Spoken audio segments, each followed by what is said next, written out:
speaking of Green Arrow, is involved with my pick, top of my pile for this week. I will be reading Batman, Green Arrow, and The Question, Arcadia #3. This is a little mini-series from DC's Black Label imprint. Story and art by Gabriel Hardman and colors by Romulo Fajardo Jr.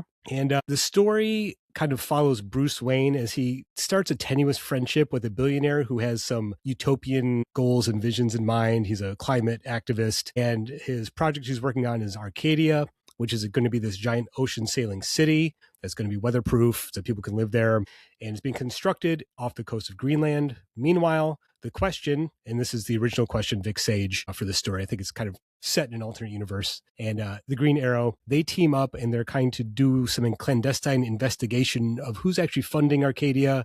Does it live up to its utopian promises? This book is absolutely an homage to the 80s detective thriller comics that Dennis O'Neil did. Obviously, Neil Adams did legendary runs on Batman. They worked on the Green Arrow, Green Lantern team up stuff. And then Denny O'Neil did an Question series in the 80s with Dennis Cowan. That's amazing stuff. So I had that thought when I picked this up, like, oh, this is Hardman doing his homage to Dennis O'Neil. Sure enough, there's an interview where he basically said that. It's like, I want to do my take on these characters and the Dennis O'Neil version of the characters. It has a very gritty comic kind of vibe to it, but Hardman's work is he can do this sort of noir influenced art style. He can also do big action sequences. They can also have big action sequences. I think The Question is kind of an underused character in DC, so it's always fun to see him back in action. So third issue is coming out this week. I'm very excited. Yeah, this miniseries, once it's wrapped up, it'll be worth picking up for sure. Love The Question. I'm itching for like James Gunn, DC Studios to do something with The Question, because I feel like it's a character that just needs to be on the screen in